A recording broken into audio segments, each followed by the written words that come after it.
This is not just a couple of kooks on a street corner ranting into a megaphone. This is a broad social shift, and it's not occurring in a vacuum. There is a science denial mind virus. There's an anti-intellectual mind virus that is poisoning our society and causing people to instantly distrust, as a knee-jerk reaction, anybody who has any clue what they're talking about. Right. If we don't course correct here and get the public a little bit more in reality, this is going to continue to spiral until there's no money for science left in the country. Okay, so today I have a very special guest with me, Dave Farina, also known as Professor Dave. I don't believe you need much of an introduction, but for the uninitiated out there, Dave is the creator of the hit YouTube channel Professor Dave Explains, which has amassed over 3.8 million subscribers and hundreds of millions of views. He's produced more than 1,000 free lessons on university-level science, math, philosophy, logic, even ancient history. It's a pretty substantial list. But he has also developed in recent years a bit of a reputation for being a formidable force against conspiracy theorists, like flat earthers, anti-vaxxers, creationists, and science deniers in general. He is also the author of the book, Is This Wi-Fi Organic? A Guide to Spotting Misleading Science Online, especially needed in today's age of misinformation. So thank you again, Professor Dave, for joining me here. Sure. Thanks for having me. Awesome. So I just want to begin briefly by your backstory a bit. You started as a straightforward science explainer, and then you had a pretty strong pivot towards debunking conspiracy theorists. What pushed you? What was the moment that kind of spurred all of this? Yeah, totally. It's a roundabout kind of a thing. I started my channel in January 2015, and it was just, tutorials for students. And then I want to say it was 2019, it might have been 2020, but right around there, I made an astronomy series, just Astro 101, what you learn freshman year in college, right? And right. I just thought it'd be fun to close it off by doing a couple fun, silly little pieces, one debunking astrology and one debunking flat Earth. And I thought I'd get more heat for the astrology one, if I'm being honest, but didn't really seem to piss too many people off. But it was the flat Earth one that it just rose to the top search result for the flat Earth keyword the day it went out. And so some flat earthers called the Globe Busters decided, they're going to tear apart this stupid video and this stupid Professor Dave guy. And they just did this really insane 3-hour live stream where they were just saying the most ridiculous things. And I was very offended. I was not used to people talking about me on the internet. It had not happened until then. Occasionally people would be, look at this Professor Dave guy, he's making these chemistry tutorials, really cool. But no one had ever been like, this guy sucks. And I didn't like it. So, and I'm pretty vindictive. So I made a 45-minute little piece chopping up their live stream, just making fun of them. And it's kind of funny to look at now because it's timid. It's very mild mannered by my current standards. Current standards, yeah. Yeah. So I started out, the fairly nice guy, but definitely giving it to him.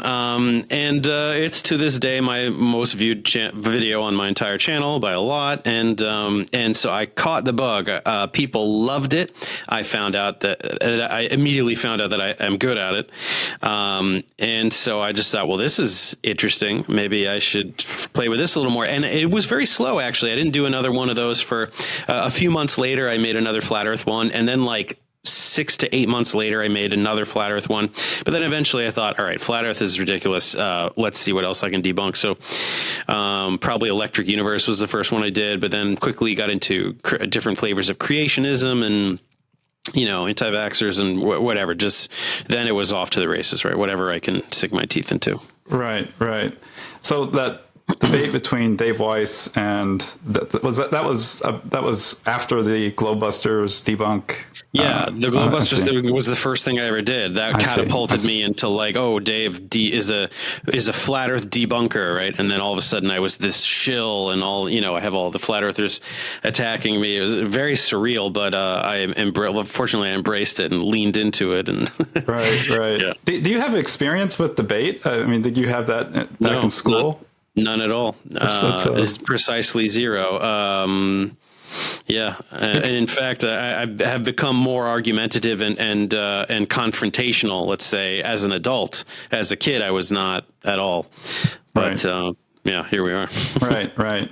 I guess the reason I asked. So just about 10 years ago or more now, I watched this debate between Bill Nye the Science Guy and Ken Ham, the founder of the Creation Museum in Kentucky, and they were debating evolution versus intelligent design. And it was a pretty lengthy debate over 2 hours. And I just remember at the end of that thinking, he could have been more aggressive. He kind of gave too much slack. I felt like there was something missing. Yeah. And then when I watched your debates, it was just night and day different. And I was like, this is kind of what is needed for treating these kind of people. Thank you for saying so. I think so. I get a fair amount of, I get pushback and support on this. And so, with Bill, I didn't watch the entire debate. I watched highlights, but I definitely agree with you that just if you left thinking that, people left thinking that Ken won, a lot of people. Some people. And that's not excusable. So I try not to criticize other science communicators for the tone that they use, but sure. And everyone has different styles. Yeah. Yeah. And so I'm not going to be like Bill sucks and he did it wrong, but just there's something to be said for the pros and cons of each approach. And I think that the cons of that approach are striking. And that's why my tone is completely different. So how would it retain catalytic activity? Even if they could, okay. Even if they could duplicate the whole thing, you're James still is stuck baselessly denying a body of work and pretending that no one will notice, and pretending that and hoping you'll just believe him. Is there any one community in particular you've had like a pretty strong impression upon, or like you just total rug pulled? Or I mean, I definitely did a big number on flat earthers. I mean, from the first, from that Globebusters video, and then the couple after it, and then I did a 4-part series destroying flat earth without using any science. That just such utterly basic visual evidence, observational evidence that a lot of people reported to me like, wow, like this is like 5 minutes, like undeniable, like this just really stupid. And then from debating Weiss, and then from Whitsitt, and then the whole Antarctica trip thing. I did a piece before they went and then a piece after they went, and they both got a ton of views. I mean, I'm sorry to interrupt, but did you get invited to that trip, or? I did. So when he was setting it up, he was emailing all the flat earthers and all the flat earth debunkers, but it was doing it in a secretive way. And so I got those emails and was like, what is this crap? I didn't even reply to them. I just was like, oh, yeah, I don't care about this. And so definitely if I had really been interested, I'm sure I would have been in that. I believe that they did like a poll. I think he did a poll to see which flat earth debunker should go. Right. And I may or may not have won that. Honestly, Dave McKeegan maybe would have still won that, because here's the thing, like I debunk flat earth as a hobby. Like it's not like there are channels that are really interested and dedicated and go in depth into it. So anyway, after all of that, just the community is in shambles. Like it's just a joke. It's a shell of its former self. And, Jaron left and is now debunking flat earthers. And I don't know. Yeah, it's probably that one. But also, I've definitely done a number on like Discovery Institute and certain propaganda mills, Christian propaganda mills in the biological sciences space.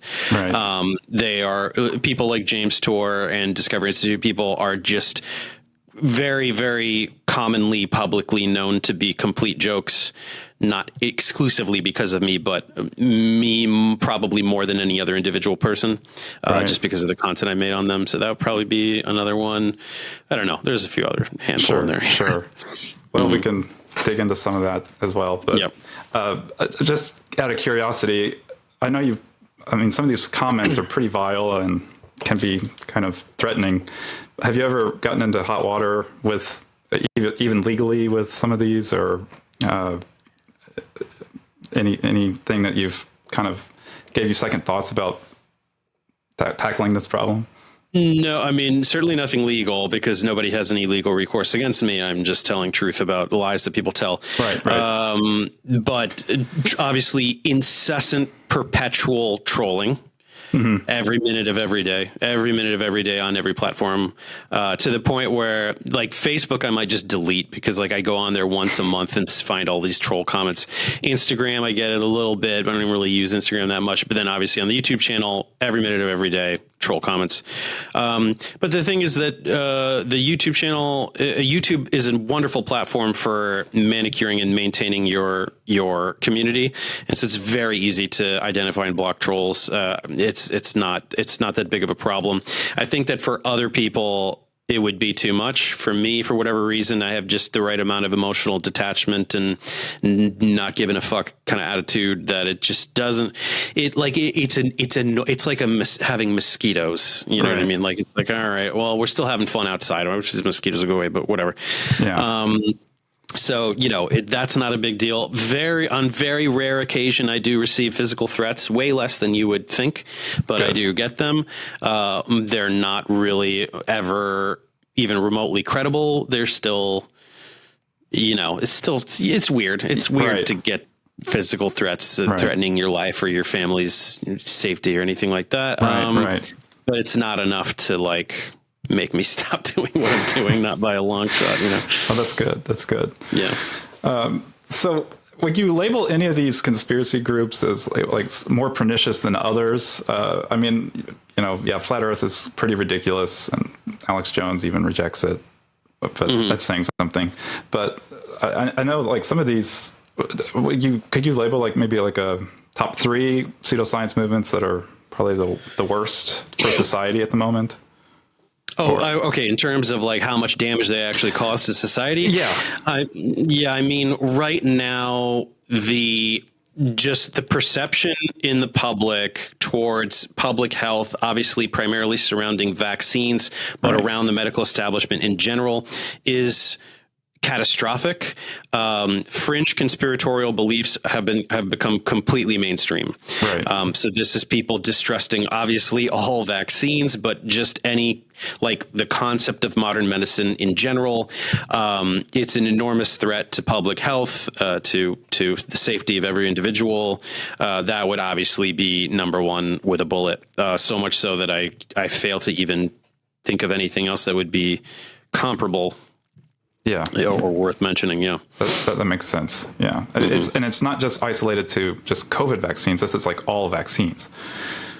And they try to use, I'm not an anti-vaxxer, I am just against COVID vaccines, and the justification will be I'm against experimental gene therapy or whatever ridiculous things that are just completely not rooted in reality. But then they'll turn right around and then do the whole, you know, Andrew Wakefield MMR causes autism, and then this other thing, and the aluminum and the thimerosal and the whatever. It's just like your traditional anti-vax playbook that's been around for 30 years. They're just using COVID vaccines as sort of a gateway into this broader vaccine hesitancy. So, yeah. And you've made comments about this before, but this idea that COVID or the vaccines cause autism. What was the origin of that claim? Yeah, so I actually just put a piece out on this last week because Andrew Wakefield, the guy responsible for this, went on Michael Knowles's channel. He's, you know, one of the grifters at the Daily Wire, and just had this lie parade of just lie after lie after lie. So that's the guy. This guy named Andrew Wakefield. He's a disgraced former gastroenterologist from England, and around the 90s, early 90s, mid 90s, there was a lot of parents were looking for excuses for recent autism diagnoses, because autism wasn't commonly diagnosed until, I want to say, around the 80s or even the 90s. And so it was kind of this new thing for a lot of parents, and they're looking for something to blame. And, you know, vaccines came up as maybe we can blame these. And so personal injury lawyers started circling like sharks, and they're like, we need somebody credible to give us the grounds to sue. And so they hired, they would have hired anybody, right? A gastroenterologist. What does that have to do with vaccines or autism or anything like that? Yeah, but doesn't matter. He's a doctor. Any doctor will do. So they bribed him somewhere in the vicinity of £500,000 Wow. to pen a fraudulent study. The study was 12 kids, all of whom were clients of this particular injury lawyer, most of which were known to have autism prior to receiving the vaccine, some of which didn't have autism at all. It was a fraudulent study. He fabricated the data, all of that stuff. On top of it being highly unethical, he gave colonoscopies and lumbar punctures to children for no reason. Yeah, so the guy is just like absolute human garbage. Right. But anyway, did this study, published in The Lancet in 1998, was quickly found to be utterly fraudulent, was later retracted by The Lancet once the editors realized it was a fraudulent study. And that is it. That's the one thing, because since then, in direct response to the public fervor on this topic, many studies and meta-analyses have been performed to prove conclusively that autism cannot be caused by vaccines. Certainly that there's no correlation, and furthermore, autism is genetic anyway. It's genetic. It's a neurological situation, right? It's brain development in utero, right? It has nothing to do with vaccines or toxins or anything like this. Right. But people still, to this day, nearly 30 years later, are exclusively referencing this one exposed fraudulent Andrew Wakefield study, and he himself is still making the rounds. He kind of has had a resurgence lately. I was actually surprised to see him show up again. Not too surprised, but just in this post-COVID environment where people are very, very receptive to charlatans in this space, he has managed to claw his way out of the depths and become relevant again. So I had to do a piece on him that I put out last week that I was hoping would get more views, but I don't think I've actually seen it yet. So, but I have heard you give it a look. Yeah, I'll have to check that one out for sure. Yeah, I mean, you're very prolific. It's. I got to do it, man. There's just too much stuff out there. I'm trying my best. I'm just one guy. No, it's amazing. Yeah, it's something to aspire to for sure. I guess I also would like to address a bit on the science is broken narrative. There's a video where you address Sabina Hassenfelder, a physicist, science communicator, and I didn't actually think about this much until you brought it up. So there was a comment that said, like, flat earthers and other big academia bad people are not getting in the way of real science. And again, I think I would have agreed with this sentiment a few years ago, but why is this really a wrong sentiment? Yeah, no, it's very short-sighted, and I had to make follow-up content addressing how misled it is, because in the current political climate, so it's like, look, this is a problem. People, especially people who are entrenched in academia, sometimes are sort of insulated from what's going on socially. And this is not just a couple of kooks on a street corner ranting into a megaphone.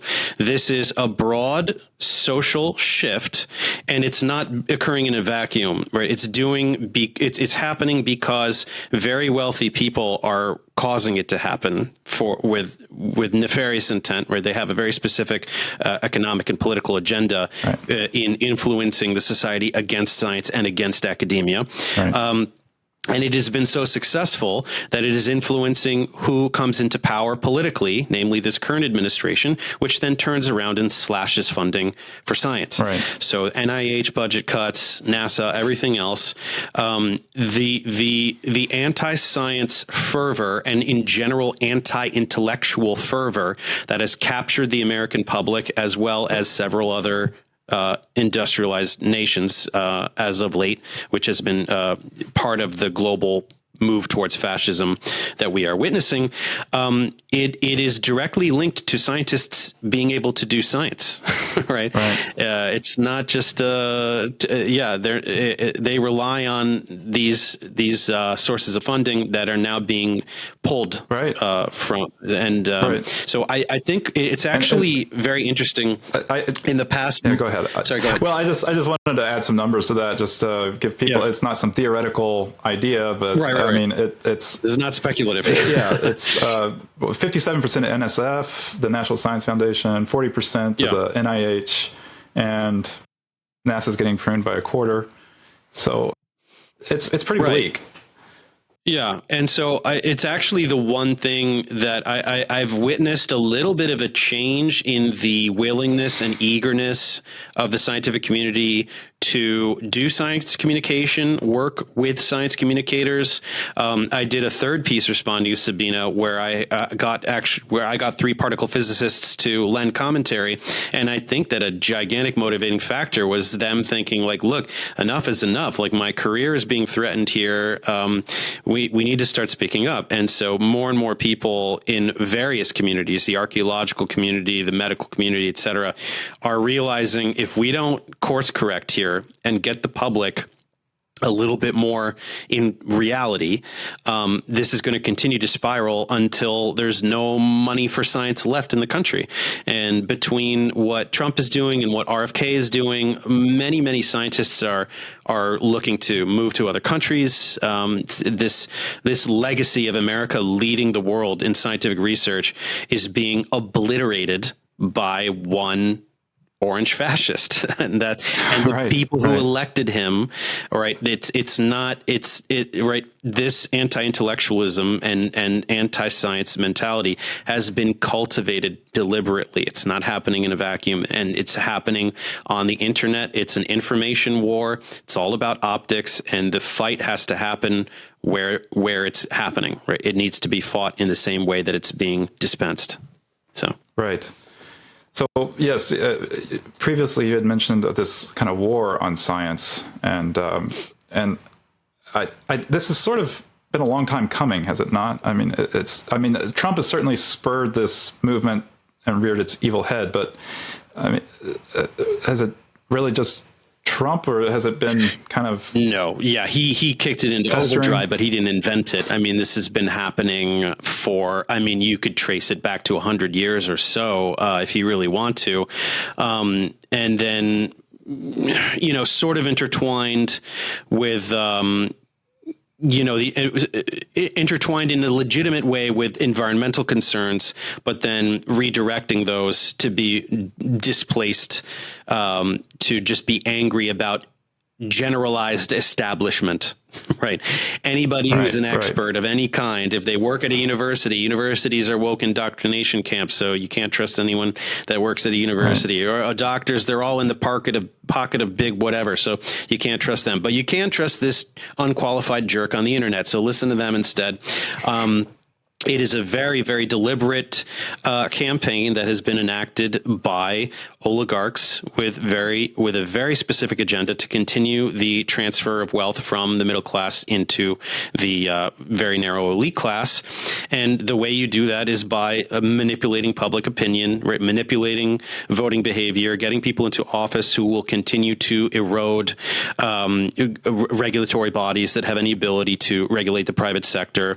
And so that's what Trump is. That's what Elon Musk and Doge is. Right? All of that is just an effort to continue the transfer of wealth into the hands of oligarchs at this incredibly alarming rate. Right? If you look at the net worth of Musk and Zuckerberg and Bezos and all these guys, it's ridiculous how their wealth has grown, and that money belongs to all of the other people, right? So, yeah, right. It doesn't come out of thin air, that's for sure. I mean, what is really like the anecdote here? I mean, to me, it's coming so fast, and I mean, with these sort of cuts, it's like what. I mean, and then the banning of international students from other countries. I mean, it's certainly going to lose the science edge, especially in the U.S. But that's going to be worldwide science that's that suffers, shut down.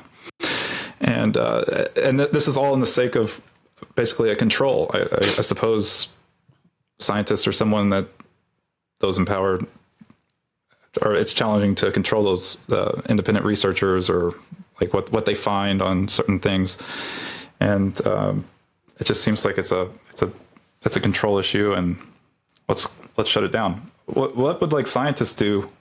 I mean, how to combat this? So do you have any ideas or thoughts on that? I mean, yeah, unfortunately, it's hard. Like, I don't know how to fight the bureaucratic machine, right? I'm in the business of swaying public perception. I make content to help people understand who's lying, how we know they're lying, why they're lying. But I don't have any tools to fight government bureaucracy, right? I don't know how to reinstate grants and things like that.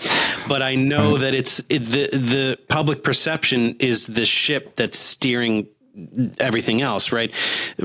Public perception is what gets particular people into office, who then are the ones who enact these changes. So that's all I have. That's all I have to go on, is to help people understand what's true, and then hope that the rest slowly sorts itself out.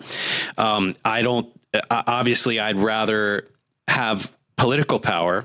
I don't have any though. So I'm doing what I can with the tools that I have. Sure. And I'm hoping that if enough people do the same, that we can start to cure this mind virus, to borrow a term from science deniers, right? It's there is no woke mind virus, but there is a science denial mind virus. There's an anti-intellectual mind virus that is poisoning our society and causing people to instantly distrust, as a knee-jerk reaction, anybody who has any clue what they're talking about, and immediately trusting grifting frauds, unqualified grifting frauds on the internet. It's astounding, and it has to be dealt with, right? So, it's upsetting, because, everything getting destroyed is sort of like, it can happen very quickly, but it's not like an election cycle fix. It's like science is like I don't know, like planting seeds. Yeah. And not all seeds produce fruit, but all fruit comes from seeds. Yeah. So the harm being done to the scientific community by this administration is irreparable and will have generational effects.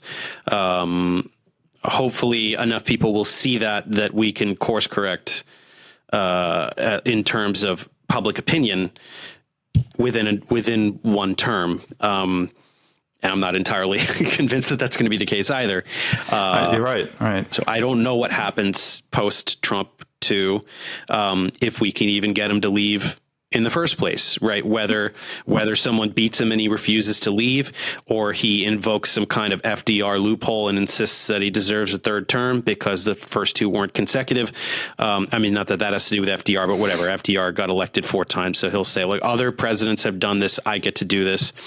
How long is he going to be in there? Is he going to be in there? Is he going to be assassinated this calendar year, or is he going to install himself as a dictator and will be dealing with this guy until he dies, which could be who knows when, I don't know what's going to happen, but yeah. Mm-hmm. Well, I saw on your channel, you've created like this sort of playlist on your channel for scientists or people that are actively researching at the moment. They can submit videos of their day-to-day. You're trying to break down some of the mysticism or some of this this sort of ivory towerness, maybe people, point at academics and science. I want to make a few comments about that, just for people to. Yeah, I do know, like, I have several working scientists that follow my channel and things like that. So yeah, I have a playlist called Get to Know a Scientist. I actually started it a while ago and then stopped because I just stopped getting submissions. But I recently put out a video calling all scientists to remind them that I have this playlist, and that any working scientist, whether you're a PhD holder or a PhD candidate, a lot of my submissions are PhD candidates. So grad students, they're actively doing research, and so they qualify as scientists, and so they can submit. And really, the goal is, as you said, to demystify what a scientist is and what they do. Right? I think the general public really genuinely has no idea what a scientist of any kind does, what their day to day is, where they work, what they do, what kind of instrumentation they're using. And so when I get people inquiring, I say, look, just show us what you do. This is my lab. These are the instruments I use. This is the project I'm working on. This is why I'm working on it. This is why it's important to me. This is why it could potentially be important to you. And just look, these scientists, they're just people like the rest of us. They're just people, right? Yeah, they're not this cabal of nefarious evildoers trying to poison babies and things like that, right? It's just people doing a job, and oftentimes their enthusiasm shows, their passion passion for the knowledge that they're trying to ascertain, and any beneficial aspects for the public, so it's just and people submit them, and I put them up. I actually have 2 ready to go, maybe 3 ready to go that I'll start putting out soon, and I hope that they just continue rolling in. I'm happy to put out 1 a week if I get that many, Yeah. Mm-hmm. No, I think that's an excellent idea. And I had tried to feature some of my colleagues that I graduated with in school and just talk about what they do on a daily. But it's really what I find, especially on the smaller channels, it's very hard to get this kind of traction on that sort of topic, because it's sometimes a little bit, sometimes it's kind of high level and breaking down the terminology to a general audience. But having a large channel like yourself, it's like a great opportunity to get these out there. Although what you say is true, and I expect that these profile pieces will get 10, 20, 30,000 views, as opposed to, me making fun of Terrence Howard gets 3 million views, So look, I understand the uphill battle we face, and, the kind of entertainment value that things have or don't have, but whatever, it's a start, right? It's something. No, absolutely. So, absolutely. No, I think it's a great opportunity for people to take advantage of, for sure. Would you have some advice for the non-scientists out there, or the ones that are not, maybe stop taking a science in high school, and if they're just scrolling on social media, TikTok, YouTube, and they see some sort of slick sounding YouTube science, some title that's like making some kind of scientific claim. Sure. What's like the red flags like they need to look out for here? I mean, the first red flag is any kind of like, everything we know about science is wrong. Everything we knew about physics is wrong. Everything blah, blah, blah is wrong because this one thing I'm showing you. That has happened pretty much 0 times in the history of science. I mean, maybe in the 1600s or something, but that's not going to ever be true. That's not going to be true that one thing is going to make all of physics wrong, because physics is right. We know because we use it to create technology that works. So physics is right. We can amend certain details and expand into new areas of understanding. But that kind of hyper-sensationalist language, rhetoric, is your primary red flag. And it's clickbait. It goes beyond simple clickbait. It started as clickbait. I think that kind of approach was like, hey, the urgency created by this will make people click on it. But it has transferred over into fueling science denial, because the impression that people get is that, it's very, very easy and regularly it happens that all of science becomes wrong. So number one, I don't have to learn it because it'll all be wrong tomorrow. I can just look at the latest TikTok and that'll be, replaces all of physics.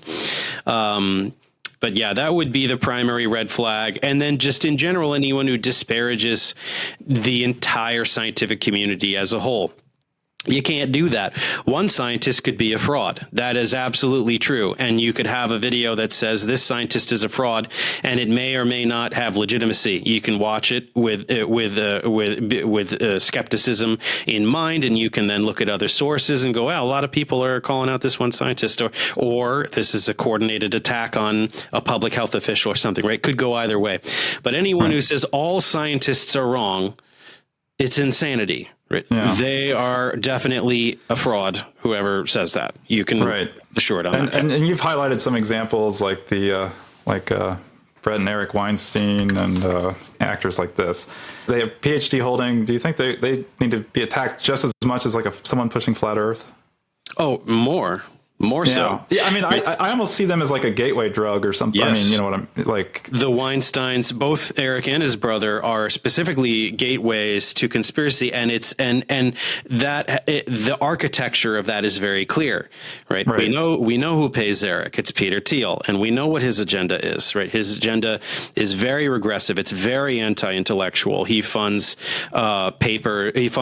journals that post all kinds of intelligent design propaganda and all this stuff, the dumbing down of America and the sowing the seeds of distrust in expertise and in academia in particular, academic institutions in particular, it's a very clear track record of that. And that guy pays Eric Weinstein. That's why Eric is rich, is because Peter Thiel gave him money to do all this stuff that he does. And that is by design, right? He is trying to introduce people. He's trying to act as a whistleblower from within the community, right? You can trust me because I'm part of academia. And forget the fact that no, he absolutely isn't, right? He does have a doctorate. I don't know how he fumbled through a doctorate. He didn't even publish his dissertation. Do you know how rare that is? I didn't know that. Nope, it did not. He has 0 publishing credits because even his dissertation does not qualify. So, I didn't realize that. Yeah. Does the guy have a reasonable understanding of physics and math? Yes, we'll give him that, right? But not really any more than any second-year graduate student in a similar program. Right. So you can use that language to convince people that he's the world's premier hyper genius. Right here I am, and I'm whistleblowing, right? That's the same reasons. It's the same grift as Sabina, which honestly, I think that Eric has been so thoroughly humiliated lately that I feel, I don't have any proof of this, but I feel like Peter Thiel's bankrolling Sabina at this point because the narrative is so identical, right? Academia is communism, and I don't trust scientists, and most research is bullshit and all this crap. I think he's paying her. But with that narrative, she hasn't improved since you've pointed this out. I mean, she's almost ramped up. Well, I think that the immediate response was to attack me and then ramp up. And that's why I had 2 additional videos, because she just kept saying more and more insane things. As of extreme late, like the past few months, I've noticed that it's been almost entirely just pop sci fluff. And so I think that there's a chance that like mainly my content, but then some other people chimed in and were like, oh yeah, Sabina is totally a fraud. Dave was right. That has kind of had an impact on her, on the optics on her. And so she might be kind of taking a step. I don't know. I don't really follow her closely. Just her new uploads kind of pop up in my feed. And I'm like, all right, this one's just like she has filler because she can't just be constantly spewing this crap. Otherwise it's just blatantly obvious what she's doing. So it's been a lot of fluff lately, but anyway, this whole narrative, academia can't be trusted, and you can trust me because I'm a former academic, right? Or masquerading as a current academic, even in the case of Eric, trying to pretend that he has a seat at the table, is so like that whistleblower narrative is so alluring, right? People want to believe it so badly. And then through Eric or Brett or Sabina or, dozens of these other types of figures, they then find their way to the Robert Malones and the Andrew Wakefields. And then, oh, look at this, all the vaccine stuff and the COVID stuff. And then they find some go all the way down to flat Earth, right? Flat Earth is the bottom of the barrel, but whichever rung you get off on the ladder, you're still a science denier of one degree or another, That's right. So, yeah. That's right. No, I mean, I applaud you for having the optics to see this because, I mean, I was a long-term viewer of Sabina and I was a little skeptical when you released the video, but then when you pointed it out, it's like, yeah, actually, this is like kind of the beginning of eroding the trust of all of science. And again, and you pointed this out as well, like she can't speak for all of science. She has like this very sub-discipline and then to say that science hasn't progressed in the last 50 years, it's ridiculous, right? To say theoretical physics hasn't progressed in 50 years is insanely ridiculous. But then extrapolate that to all these other fields that she knows nothing about. And she does do that. And I had to play, right, because there was pushback from my first video. There were people who just didn't want to see it and didn't like that I made that first video. So then in the second video, I got way more direct, front loaded the video with all the problematic statements and go, see, do you get it now? Like, this is what she does, right? She's lambasting the entire scientific community very clearly. And the script is one we've seen before. We know where this comes from, Right. So, I mean, yeah. No, that's a very, very good thing to watch out for.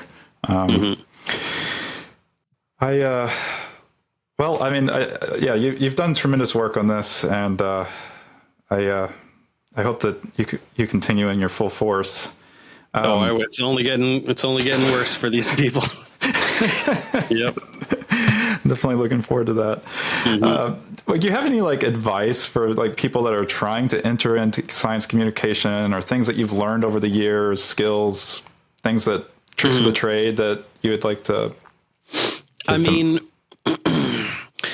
One, find your voice, right? You can start out by emulating people, but it's like being a good stand-up comic or something. It's first you do your George Carlin impression or whatever it is, whoever you use like your hero, and then you kind of you find your style, right? So just find your style, and it doesn't have to be like my style, and it doesn't have to be the polar opposite of my style, right? Everybody's going to have their tone, because we need everyone to have their different tone, speaking to a particular demographic on a particular platform in a particular language, right? Whatever it is, we need you all. So find the one that's natural to you, and because that's the kind of authenticity that's going to bring a following.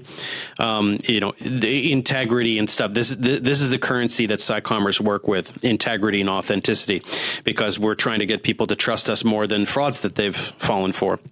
Right. So there'd be that. And then the other thing would be just, you may have to, it's very irritating to have to learn new skills and have to learn new software and stuff. Right. I had to learn how to use Adobe After Effects, and I had to learn, I'm not super duper savvy with all this stuff, but you sit down, you learn it. It's easier than you think. And then this world opens up to you of how to make content the way that you want to make it, and then get really efficient at it. Right? I'm ridiculously efficient with my content creation now. I churn, because I'm doing this basically alone over here, and I'm really churning them out. But it's 10 years of kind of doing the same thing. That's why. I see. I mean, yeah, it's amazing how fast that you're able to churn this stuff out. It's very impressive. Thank you. Yeah. I don't sleep much, so that's why. Well, it's pretty impressive. I mean, like, it's like slides and, I guess you don't have to get into full details. Visually, it's extremely simple. That's why. Honestly, it's gotten simpler over time, because when I started out and I was doing biology and astronomy tutorials, a lot of that stuff had some more element of motion and what you could arguably call graphics, right? I was trying to get more elaborate with it. But then over time, it just became slowly more just image, text, image, text, image, text. So now, I mean, I can really fly through this stuff a lot faster. No, it flows very nicely, and I know it takes a lot of time. So I guess final things. Do you think every scientist has an obligation now to speak publicly through social media, or do you think it's better to leave it to professionals like yourself? Like, what are your thoughts on that? I think obligation would be a strong word, but I think every scientist should be encouraged to do it. Many or most won't, and that's fine. But if you are one who is not interested in doing SciComm, I would say at the very least, please make yourself available to science communicators. Lend your expertise, either if a science communicator is contacting you about some of your research, if you could just be available by email to help them understand a particular paper of yours or whatever it is. And even better, if you are willing to appear in their content, it lends a tremendous amount of credibility, particularly to generalists such as myself, who do not have the highest level of expertise in any particular area, right? I don't have a terminal degree. I don't have a doctorate. So I should not be regarded as the world's foremost expert on any academic field. That's obviously true, and I would never pretend otherwise.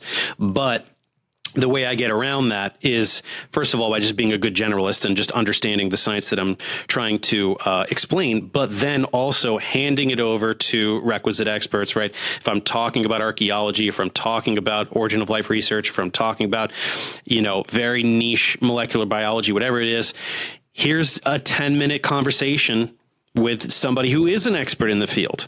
And here is them corroborating what I'm saying, explaining it to you with greater depth, reinforcing the things that I've said, thanking me for taking this on their behalf, right? It just adds a very strong layer of credibility to the content. And so I totally get it. You're a researcher. You don't have time to have a podcast. You don't have time to sit there like I do and make YouTube videos, right? It's very time consuming. Right. Don't worry about it. Just appear in our videos, please. That's all we ask. Yeah. Yeah. No, I think that's terrific. I mean, yeah, it takes a lot of the burden of the production off of someone that's trying to apply for a grant or whatever. Just do a Zoom call. Yeah. And lay out the facts. Right. That's it. Right. No, that's awesome. So, do you have any other final takeaway messages or things, foods for thought that you'd like to get people to think about? Not really. I mean, I've regained a tinge of optimism really genuinely like the last month, just because I'm seeing so much anger and pushback from the academic community due to Trump's policies. And so it's just making me feel like, all right, well, we're getting this brewing. Like, let's hang on to this anger and channel it in productive ways and make some content, change some minds. Right. Let's do it. Yeah. I think, as you mentioned, speaking with integrity and trying to just kind of get your voice heard. I mean, it's challenging, but I think the way that this is going to win. Yeah, and I managed against all odds to amass this platform over the last decade, and I'm going to use it. So right. Everybody hop on. Whether you want to do a call, explain your research in a video, or if you want to just be part of a debunk. Yeah.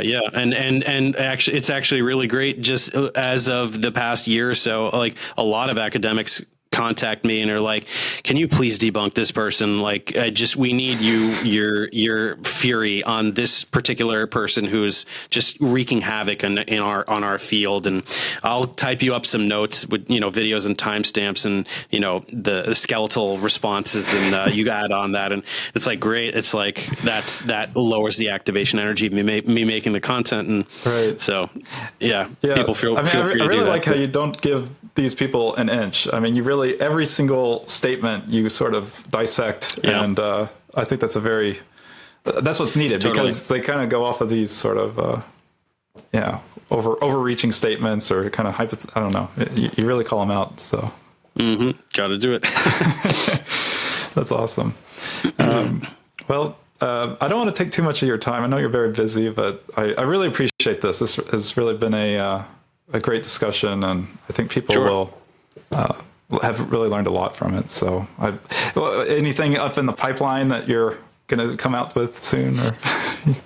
The RFK video is coming soon. People have been asking for that for a long time, so I'm going to get on that soon. Right now, today, I'm just combing through. Brett Weinstein went on Tucker Carlson's show, so that's going to be a fluff. I don't know if I saw that, but it's got close to 1 million views, so it's all right. There's a lot of just frauds having a conversation. Let me just watch it one time on 1.5 speed. Pause where I need to react and then just give it a pass. It's pretty quick. I'll write the whole thing today. I'll produce the whole thing tomorrow, maybe 2 days max. Yeah. And then that'll be out, So do you record yourself and then you watch it, record yourself in real time? No, I watch and I type. I see. Right. I see. I watch and I type out my script in a Word document. So for these kind of reaction-y videos, they're not quite a reaction. I'm only going to watch the video one time, and I'm going to watch it on a higher speed because I don't have time for this crap. But I just type what I'm thinking as I watch it. I give it one more pass just to tighten it up really quick. Record it, animate it, and those pieces are pretty quick. There's no research required, right? RFK, that's a deeper dive. I need to go into a lot of stuff. Right. So that takes me more time to do. But so I try to blend it. People have noticed an uptick in the frequency with which I release reaction or debunking videos.